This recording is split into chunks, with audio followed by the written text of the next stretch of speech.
என்னம்மா ஏதோ ஸ்பெஷலாக பண்ணுற மாதிரி இருக்குது? ஆமாம்மா, முறுக்கு சுட போகிறேன்.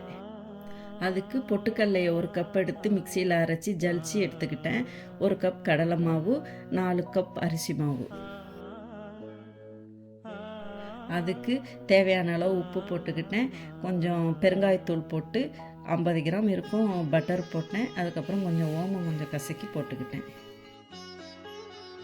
தண்ணி ஊற்றி பிசைய முன்னாடி மாவை எல்லா பொருளும் ஒன்றா சேர்கிற மாதிரி நல்லா கலந்து விட்டுக்கணும். அப்புறம் தேவையான அளவு தண்ணி ஊற்றி நல்லா பிசைஞ்சிக்கணுமா.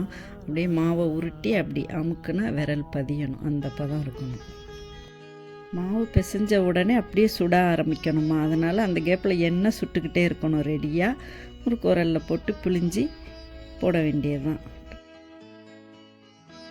மொறு பட்டர் முறுக்கு ரெடிமா.